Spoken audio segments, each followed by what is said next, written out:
the baby giraffe and the baby leopard, 2 American zoos and 2 teams tonight caring for these very rare babies. And you'll see them. From ABC News World Headquarters in New York, this is World News Tonight with David Muir. Good evening, and we begin tonight with what authorities are warning is a life-threatening storm sweeping across several states tonight. There are tornado watches just issued. 120 million Americans in 20 states on alert from the south to the Midwest and the Northeast. Tornadoes and damaging winds with these storms up to 100 miles per hour. Tonight, they're expecting fierce winds and possible long-track tornadoes across the South and Midwest. And tomorrow, this continues, the highest level of severe tornado risk in the Deep South. And by Sunday, the severe storms hit the east. Already tonight, winds in Texas, look at this, up to 70 miles an hour, triggering blinding dust storms and fueling a fire in Lake Tanglewood. A family escaping a fire in Allen Reed, Texas, flames out the window and traffic backed up on the highway. 18-wheelers no match for the winds in Amarillo, Texas, toppling over north of Interstate 40. South of there, the dust storms blinding drivers, triggering a multi-vehicle crash on Interstate 27. This could be a very dangerous night ahead and the potential for long-track tornadoes tomorrow and straight-line winds. Lee Goldberg has the forecast, and Matt Rivers leading us off in St. Louis at this hour, where they're under a tornado watch right now. Tonight, wind gusts up to 70 miles an hour, fueling out-of-control fires, walls of dust blinding drivers, and sending trucks flying in the Texas Panhandle. There it goes. There goes another one. Multiple 18-wheelers north of Interstate 40 in Amarillo falling like dominoes. Watch this man, along with a police officer, race to detach the trailer and save the front end of the truck. Trying to put the jacks down so they can unhook and let it flip over without the truck on it. Smart. It was no match for the wind. There it goes. Storm chaser Kirk Michelson on the scene of a horrific crash on Interstate 27 south of Amarillo, guiding victims to safety in his truck. Grass fires forcing families to evacuate the tiny town of Allen Reed. Everybody come to the city of Allen Reed, please. City of Allen Reed. I'm hearing it's about to burn down. I need to get units set up. I want eyes on. Fire jumped.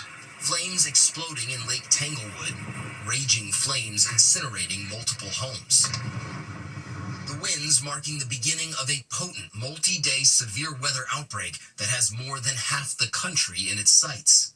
There is a heightened sense of alertness about this today. Yeah, we always take it seriously, but today there's kind of an additional push on it. Missouri's governor declaring a state of emergency, St. Louis and its nearly 300,000 residents right in the crosshairs tonight. And David, tonight right here in downtown St. Louis, we are under a tornado watch through the rest of the evening. David? All right, Matt Rivers right there in St. Louis for us. Matt, thank you. Let's get right to Chief Meteorologist Lee Goldberg from our station, WABC here in New York. And Lee, you're tracking the tornado watches up right now.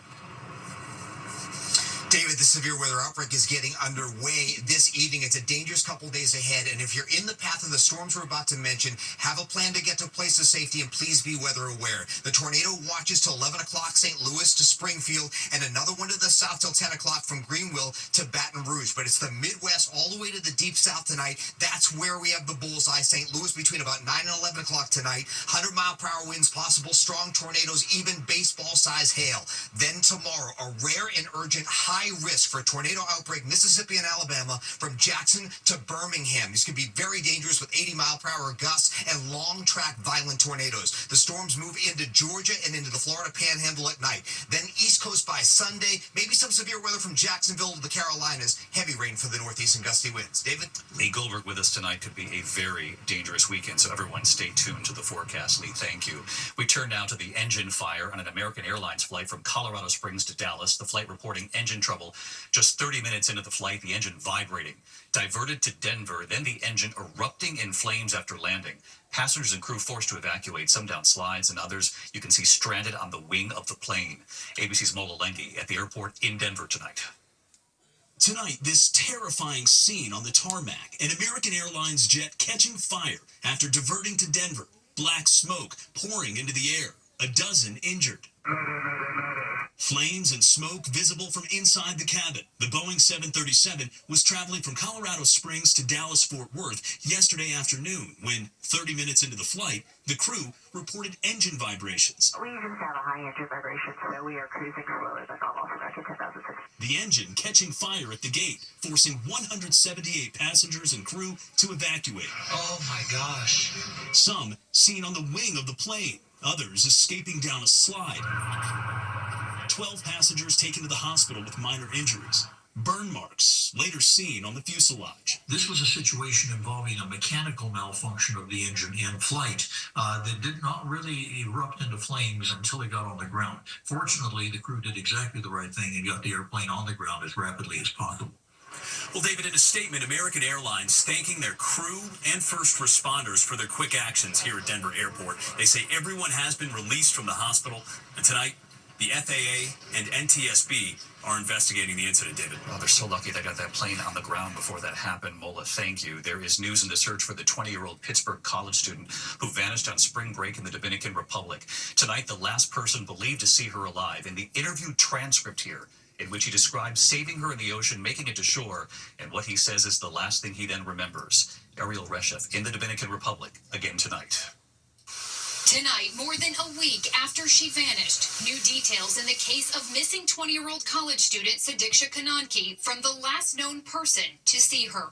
According to a transcript obtained by ABC News, 22-year-old Joshua Reeby, who is not considered a suspect, told officials here in the Dominican Republic he and Kananki had just met that night and stayed behind together on the beach after a night of drinking with their friends. Reeby allegedly told investigators they were kissing in the ocean and were slammed by a large wave, adding they both struggled in the water and he tried to save her.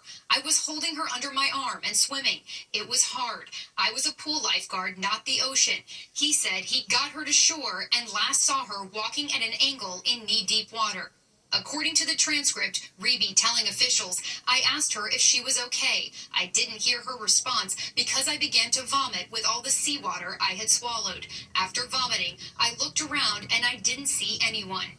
Then saying he passed out on the beach and awoke thinking she had gone inside. Hotel cameras capturing him returning to his room later that morning. Dominican authorities say this is not a criminal investigation. Reeby interviewed as a witness. Police sources have told ABC News from the beginning they believe Kananki drowned. But still, the painstaking search goes on, and they aren't ruling anything out.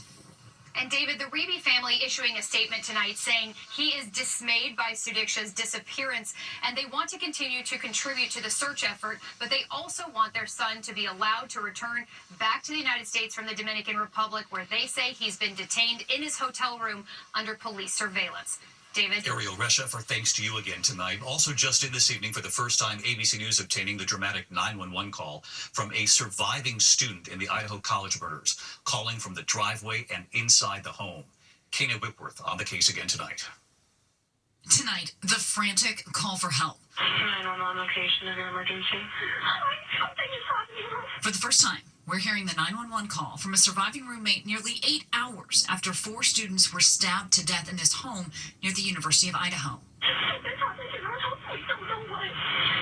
What is the address of the emergency? 1122.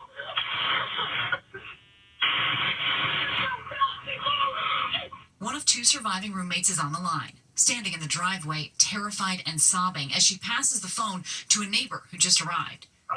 One of the roommates is passed out, and she was drunk last night, and she's not waking up. Okay. Oh, and they saw some man in their house last night. The roommate is then heard again, pleading with the dispatcher. Can I just tell you what happened pretty much? What is going on currently? Is someone passed out right now? I don't really know, but pretty much at 4 a.m. Okay, I need to know what's going on right now if someone is passed out. Can you find that out? Yeah, I'll come. Come on, let me go check. But we have to. You can hear the young woman coaxing her roommate to go back into that house, and they do. It's a hospital.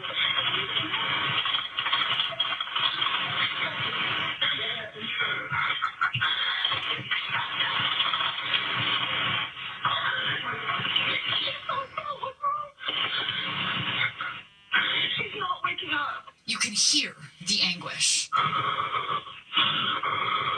Xana Kernodle, her boyfriend Ethan Chapin, Kaylee Gonzalez, and best friend Madison Mogan were all gone.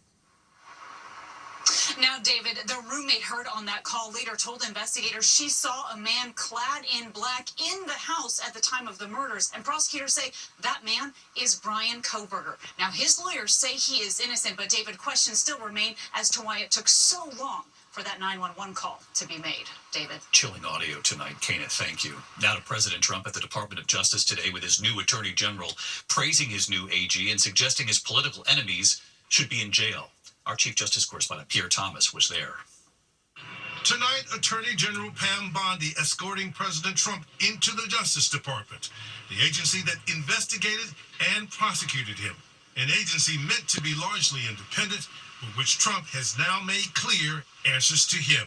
In an extraordinarily political speech, the president lashing out at the department itself. We must be honest about the lies and abuses that have occurred within these walls. The at times meandering address, largely an attack on his enemies and an airing of personal grievances. They spied on my campaign, launched one hoax and disinformation operation after another, broke the law on a colossal scale, persecuted my family, staff, and supporters, raided my home, Mar-a-Lago. As a candidate, Trump vowed retribution. As president, the officials he's installed carrying it out, firing dozens of FBI agents and top prosecutors who worked on the cases against him. And tonight he implied his payback campaign is not over. The people who did this to us should go to jail. They should go to jail. David, 1 year ago today, President Trump was in federal court defending himself against a special counsel appointed by the Justice Department. And the personal lawyers with him that day are now the number 2 and number 3 ranking officials at the Justice Department.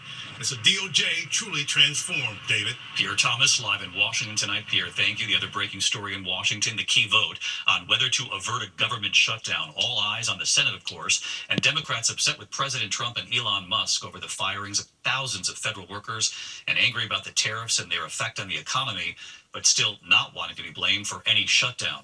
So Mary Bruce is live up on the Hill tonight. Mary, where does it stand? Well, David, a shutdown is now officially off the table here tonight after 10 Senate Democrats joined Republicans to advance this funding bill, but it has exposed a real rift in the party. Many Democrats tonight are furious. They saw this as their first big chance to take a stand against the Trump administration, against the tariffs, and against the mass firings being led by Elon Musk. Just days ago, Senate Democratic leader Chuck Schumer said he would not support this bill, but he quickly caved, saying despite his opposition, a shutdown would be far worse. House Democrats tonight are outraged. In a telling moment earlier, House Democratic leader Hakeem Jeffries notably refused to answer when asked point blank if he'd lost confidence in Schumer's leadership. The bottom line here tonight, this bill has now passed to avoid a shutdown. The government funded through the end of September, David. Mary Bruce live up on the Hill for us. Mary, thank you. To the war in Ukraine, meanwhile, and tonight James Longman with extraordinary access tonight to the vast underground hospital treating injured Ukrainian soldiers and what they're now saying about this U.S. push for a ceasefire and whether to believe Vladimir Putin. Here's James.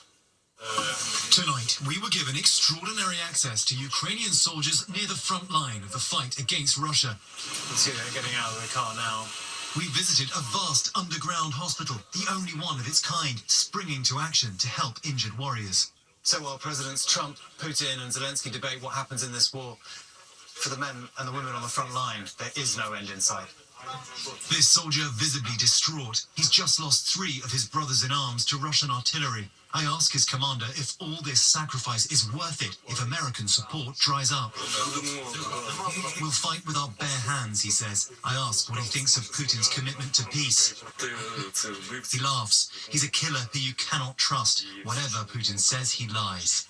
Are you worried Trump believes his lies? He's the American president, the commander tells me. He was elected. He knows what to do. Now, President Trump called talks with Putin good and productive. President Zelensky says he's just playing for time. David? James Longman with us from Ukraine. James, just extraordinary access. We thank you. When we come back tonight, the horrific and deadly scene on the interstate. The driver of a truck has been arrested tonight after a 17-vehicle pileup, and you'll see it here. Just moments from now, we have breaking news. The effort to get those 2 astronauts home. SpaceX will attempt in moments to launch a rocket again to the International Space Station. We'll go live right after the break. Tonight, the effort to get to those 2 astronauts to get them home after nearly a year left in space. SpaceX will make its second attempt this week to launch a rocket to the International Space Station. Faith Abube at the Kennedy Space Center again tonight in Florida. Hi, Faith.